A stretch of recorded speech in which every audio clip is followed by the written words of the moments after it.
Hello everyone and welcome back to the Great Book of Grudges. My name is Nathan and we're back with another Total War Warhammer video. Today I want to have a bit of a discussion regarding possibly one of the biggest issues in Total War Warhammer. That of course is the Ordertide. So what is the Ordertide exactly? Well, the Ordertide is a period within your Total War Warhammer campaigns, usually around when chaos starts spawning, where many of the Order-based factions in the game will receive the trait known as Shield of Civilization. In short, it gives certain factions a big diplomatic boost towards each other, making them more likely to cooperate with each other against the threat of the Chaos Invasion. As soon as this event happens and the trait becomes active, it doesn't take long for all the Order factions to start banding together. The purpose of this is to deal with the Chaos Invasion, where both waves end up getting destroyed fairly early on. Now, the topic of this video is not about the Chaos Invasion itself, but rather what happens because of it right after. You'd think that after the Chaos Invasion has been dealt with, the Order factions would begin to dissolve their alliances and go back to normal. In truth, I think that was always intended. However, we get the opposite result. Many of the alliances stay active, or the alliances that did dissolve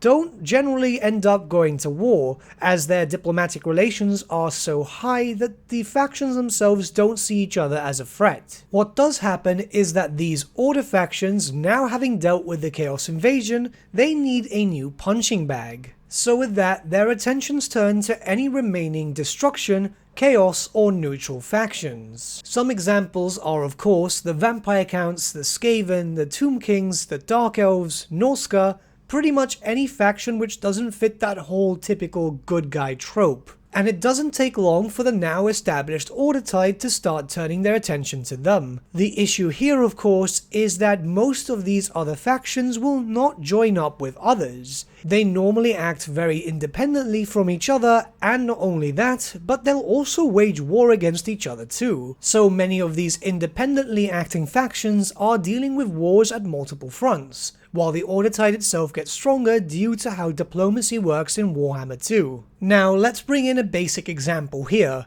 Say there are three factions, the Border Princes, the Empire, and the Dwarfs. Now, the Border Princes declare war on the Vampire Counts shortly after the Chaos Invasion. This in turn boosts their diplomatic relations with the Empire and the Dwarfs. Eventually, when the Dwarfs declare war on the Vampire Counts, this in turn boosts up their diplomatic relations with the Empire and the Border Princes too. You can see where this issue presents itself, as this only strengthens their diplomatic ties and keeps them in an alliance for a little longer. The Ordertide itself has been a bit of an issue in Total War Warhammer for a number of years now. Now, it's not so much of a problem for the players, as you'll be able to fight back. Obviously, the player aspect of things is better than AI. You'll still have some issues, as of course, if you're playing one of the destruction or evil factions, it could be that you'll be ending up in wars against multiple big factions. We've had a decent amount of patches released for Game 2 and still no fix for this issue, and a lot of people have now started to look towards Warhammer 3 in hopes that this Ordertide issue itself will be fixed. The problem is, it just might get worse. We have a number of remaining races for the Warhammer series as far as we are aware.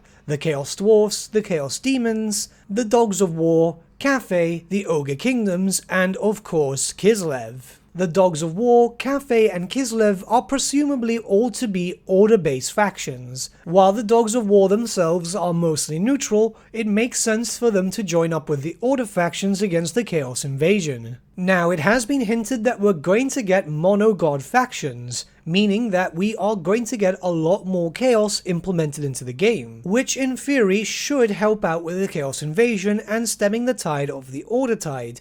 But there is a bit of an issue here. If they go for a more lore-friendly implementation for monogods, it's very likely that the four Chaos God factions will be fighting among themselves before the invasion actually kicks in. Meaning that should the Chaos Invasion stay the same in terms of implementation, meaning that a certain number of turns is needed to actually trigger the event, it's likely that many of these Chaos factions would have already been destroyed, especially since mechanically all the Order factions are normally targeting the Chaos ones before anyone else. Difficulty of the game has nothing to do with it here. You can have the game on normal, legendary, or anything else, and the result is always usually the same. I very much doubt that Warhammer 3 will fix the Ordertide issue unless it just radically changes the system itself. There is of course speculation regarding Game 3 that Chaos will get their own Chaos Tide, but that in all honesty solves nothing. Think about it this way, an Ordertide and a Chaos Tide fighting against each other, but that really doesn't solve anything, as of course then that leaves other factions out of the loop too. The neutral, destruction, and other miscellaneous forces are kinda let out of the loop, which means that you have to deal with 2 tides instead of 1. This tide system obviously favors certain factions over others, and you can notice a massive difference when, for example, you turn off your Chaos Invasion in Total War Warhammer 2.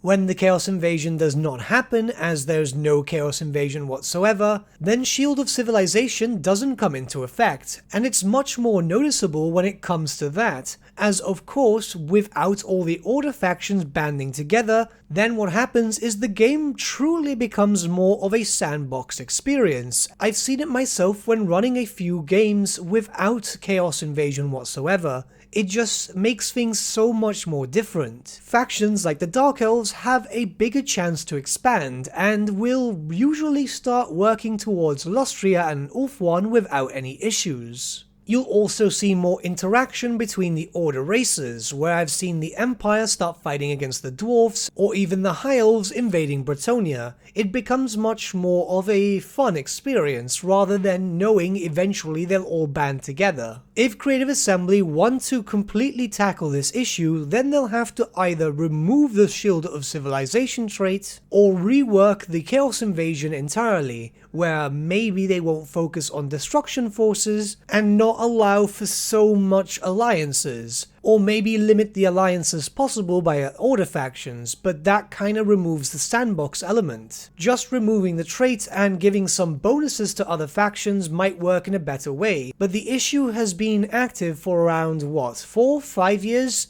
It's getting rather tedious, and it's going to be even worse in Warhammer 3. How would you suggest fixing this issue? Let me know your thoughts in the comments below, and let's start a bit of a discussion. But with that, my friends, we've come to the end of our video. Thank you so much for watching. If you did enjoy the video, might I suggest giving the video a like, or even subscribing to the channel, as it really does help us out. In the description section below are various links to different social media platforms such as Facebook, Instagram, and Discord. Also in the description section is an affiliate link with Element Games, where you could buy loads of hobby-based products, not just Warhammer, for 10 to 25% off. Making a purchase using that link and also our special code, which is also in the description, supports the channel at no extra cost to you, which we think is rather cool. A big thank you to our patrons. Your support means the world to us. It's amazing that people want to help a small channel like us grow and get to a higher level of content. A big thank you to Gibraltar LUSC, Ryan Bertsche, Andrew Prince, and Okro for subscribing to us at our Fane level. You guys are super cool. And a big thank you to Edward Yule, VS Vasan, Aaron Whitman, and Shaggy for subscribing to us at our King level. Honestly, we can't thank you all enough. And lastly, a big thank you to all of you for liking, sharing, and commenting on these videos. Honestly, it's because of you guys that the channel's been growing at such a great pace lately, so we can't thank you all enough. But with that, my friends, thank you so much for watching once again, and we shall see you all again very, very soon. Have a good day.